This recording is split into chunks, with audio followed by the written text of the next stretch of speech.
Athéna adopte un mouchoir. 1 million de pages plus haut, j'ai mentionné Métis, la première épouse de Zeus. Vous l'aviez oublié ? Je vous rassure, moi aussi. J'ai dû revenir en arrière pour retrouver son nom. Métis, Thémis, Thétis, Tétris. Avec tous ces noms en is, je finis par m'y perdre. Laissez-moi vous rafraîchir la mémoire. Dans les épisodes précédents, nous avons vu Métis enceinte. Une vision lui avait révélé qu'elle portait une fille, mais que le prochain enfant qu'elle aurait avec Zeus serait un garçon qui supplanterait un jour son père. En l'apprenant, Zeus avait paniqué et fait la chose la plus naturelle du monde, il avait avalé sa femme. Comme vous le savez, les immortels ne meurent pas, même quand ils sont ingérés par d'autres immortels. Alors, Métis avait accouché de sa fille dans l'estomac de son mari. Avec le temps, elle finit par s'effacer et demeura dans l'esprit de Zeus comme une petite voix insistante. Rappelez-vous, elle avait toujours aimé conseiller les autres et se mêler de leurs affaires. Sa fille grandit à l'intérieur de son père, de même que les Olympiens avaient grandi dans l'estomac de Cronos. Une fois adulte, une adulte de taille réduite, elle commença à se sentir à l'étroit dans sa prison et songea à s'en évader. Mais aucune solution ne lui convenait. Si on la voyait sortir de la bouche de Zeus, on se moquerait d'elle en racontant qu'il l'avait crachée, et si elle laissait le cycle digestif s'accomplir, hors de question. Elle était assez forte pour briser les côtes de Zeus et jaillir de sa cage thoracique, mais on l'aurait prise pour un alien. Ce n'était pas ainsi qu'elle voulait faire son entrée dans le monde. Enfin, elle eut une idée. Elle se dématérialisa pour devenir une pensée, un truc qu'elle avait appris de sa mère, et remonta la moelle épinière de Zeus jusqu'à son cerveau. Là, elle se mit à crier, à marteler le crâne de son père de coups de poing et de pied. Je me demande comment elle pouvait bouger à l'intérieur du cerveau de Zeus. Il est minuscule. Enfin, surtout, ne lui répétez pas ce que je viens de dire. Comme vous l'imaginez, ce vacarme donna une migraine épouvantable à Zeus. Il ne ferma pas l'œil de la nuit, et le lendemain, il n'avala rien au petit déjeuner. En le voyant faire des grimaces et frapper sa fourchette contre la table en criant « Assez ! Assez !» Héra et Déméter échangèrent des regards inquiets. Tu te sens bien » s'enquit la première.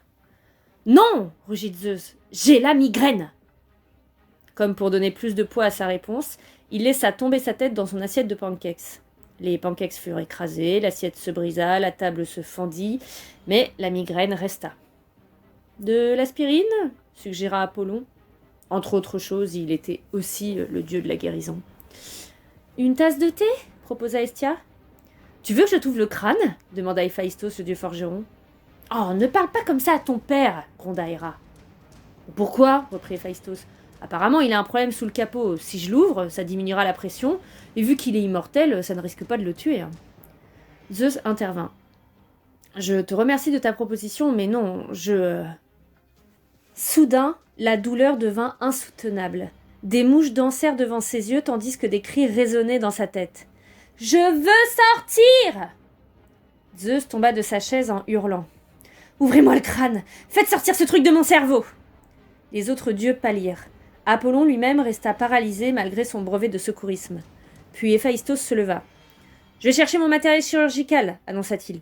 Vous autres, faites-le asseoir et tenez-le bien. » Les Olympiens traînèrent Zeus jusqu'à son trône et l'immobilisèrent tandis qu'Héphaïstos se préparait à l'opérer d'urgence avec un pic à glace spécialement conçu pour percer les matières ultra-solides, comme le métal ou le crâne d'un dieu. Le forgeron ne perdit pas de temps. Il pointa le pic vers le front de Zeus et abattit son marteau. Bang ! Un seul coup suffit. Héphaïstos avait calculé sa force afin de pénétrer le crâne de Zeus sans réduire son cerveau en bouillie. Une fissure se dessina depuis la pointe du pic jusqu'à l'arête du nez, juste assez large pour permettre à Athéna de s'extraire de sa prison.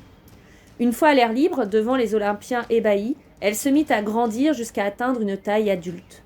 Vêtue d'une robe grise, elle possédait la panoplie complète de la déesse guerrière. Armure, casque en bronze, lance et bouclier. Peut-être l'avait-elle créée elle-même.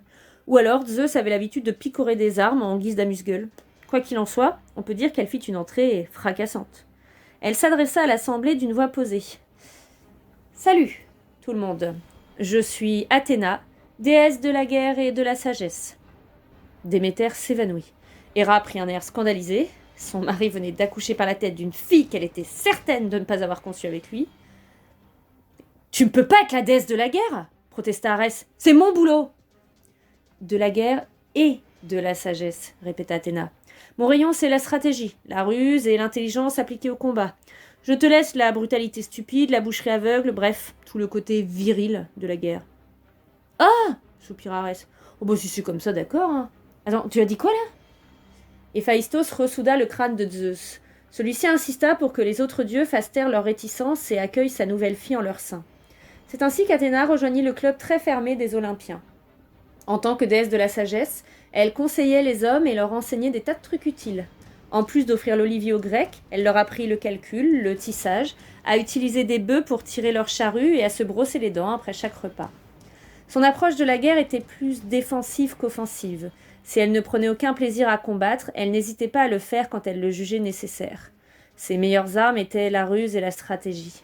Elle s'efforçait toujours de réduire les pertes humaines au minimum, alors qu'Arès n'aimait rien tant que la violence et un champ de bataille jonché de cadavres mutilés. Quand je vous disais qu'il était charmant. Ses attributs sont l'olivier, normal, la chouette et le serpent. Si celle-là symbolise la sagesse venue du ciel, celui-ci représente la sagesse issue de la terre. Personnellement, je ne trouve pas que la chouette ait l'air très maligne, a toujours crié « Ouh ! Ouh !» comme si elle se moquait. De même, je n'ai jamais été frappée par l'intelligence des serpents. Mais les Grecs pensaient qu'ils cherchaient à leur transmettre des secrets par leur sifflement. Athéna est facile à repérer parmi les statues et les portraits de dieux grecs. Son casque est décoré de béliers, de chevaux, de griffons, de sphinx et surmonté d'une sorte de crête iroquoise. Généralement, on la représente avec une lance et un bouclier, vêtue d'une robe sans manches à la mode spartiate et d'une espèce de cape magique, l'égide. La légende veut que celle-ci soit doublée de peau de serpent et agrafée par une tête de méduse en bronze. Certains prétendent que l'égide est un bouclier. À mon avis, personne ne l'a jamais examiné d'assez près pour savoir de quoi il retourne. En apercevant la tête de Méduse, n'importe qui d'un peu sensé s'enfuirait en hurlant. Dans la plupart des récits, Athéna offre l'égide en cadeau à Zeus. C'est donc lui son propriétaire légitime, mais il arrive qu'elle la lui emprunte. J'imagine bien la scène. « Dis papa, tu me prêtes la tête de Méduse? Je sors avec des copines ce soir. »« Bon d'accord ma chérie, me rapporte-la avant minuit et fais en sorte de ne pétrifier personne. » Longtemps, je me suis demandé pourquoi on l'appelait également Pallas Athéna. La première fois que j'ai entendu ce nom, j'ai cru qu'on parlait d'un hôtel de luxe, un palace, et non de la déesse. Les Grecs eux-mêmes ne s'accordent pas sur l'origine de ce surnom, mais voici ce qu'on m'a raconté.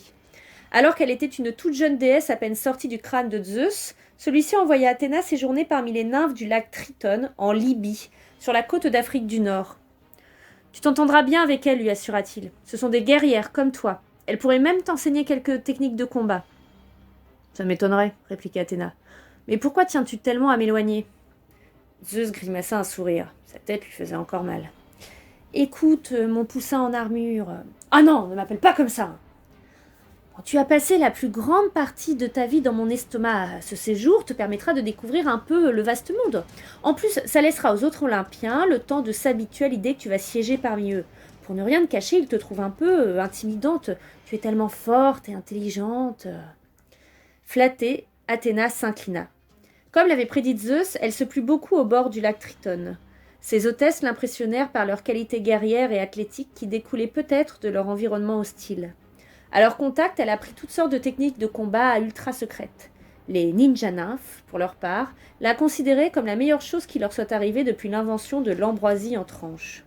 La seule nymphe capable de la vaincre au corps à corps s'appelait Pallas.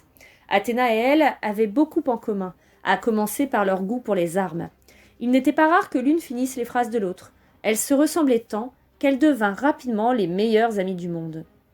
Un jour où elle s'entraînait au combat sur la rive du lac, Zeus jeta un coup d'œil du haut de l'Olympe pour prendre des nouvelles de sa fille. Ce qu'il vit alors l'épouvanta. Les deux guerrières se battaient avec tellement d'ardeur qu'il ne comprit pas qu'il s'agissait d'un jeu et crut sincèrement qu'Athéna allait être tuée. Je sais, en tant qu'immortelle, elle ne risquait pas de mourir. Mais Zeus était un vrai papa-poule. Dans son inquiétude, il oublia ce détail. Quand Pallas lança son javelot en direction d'Athéna, il se matérialisa derrière sa fille, brandissant l'égide face à la nymphe. Cependant, Athéna avait dévié le javelot et contre-attaqué. En temps normal, Pallas n'aurait eu aucun mal à esquiver le coup, mais la nymphe avait été distraite par la tête de Méduse. La lance de la déesse la traversa de part en part. Les nymphes peuvent vivre très longtemps et encaisser beaucoup de choses, peut-être même la vision de Méduse. Mais elles ne sont pas immortelles. Si vous transpercez l'une d'entre elles avec une lance, elle meurt. Et en effet, Pallas mourut. Athéna tomba à genoux, frappée d'horreur. Elle serra dans ses bras le corps sans vie de son ami et leva un visage sillonné de larmes vers Zeus. « Pourquoi » hurla-t-elle. Le roi du ciel plongea son regard dans les yeux gris de sa fille. La colère et le désespoir qu'il y lut le terrifièrent presque autant que son combat contre Typhon. « J'ai cru... je ne voulais pas... » Et il disparut dans un éclair, laissant l'Égypte derrière lui et regagna piteusement l'Olympe. Le corps de Pallas se décomposa et ses atomes se mêlèrent aux eaux du lac. C'est ce qui arrive aux nymphes après leur mort. Athéna, inconsolable, décida de lui élever un monument. Elle fabriqua une réplique en bois de son amie et la peignit avec un tel talent qu'on aurait presque pu la croire vivante. Puis elle préleva un morceau de l'égide et en drapa les épaules de la fausse Pallas. La statue finit par atterrir à Troie dans un sanctuaire appelé Palladium. Les femmes qui s'y réfugiaient se plaçaient sous la protection d'Athéna et nul n'avait le droit de leur faire du mal. Les hommes, à l'inverse, avaient interdiction de poser les yeux sur la statue sous peine de mort. La réplique de Pallas ressemblait tellement à Athéna que les gens prirent l'habitude d'accoler leurs deux noms. Athéna ne s'en formalisa pas. Au contraire, elle vit dans ce rapprochement le moyen de garder vivant le souvenir de son amie. Aussi, si l'occasion se présente, ne craignez pas de l'appeler Pallas Athéna. En revanche, évitez de lui demander si vous pouvez réserver une chambre au Pallas Athéna. Croyez-en mon expérience, ça ne la fera pas rire du tout.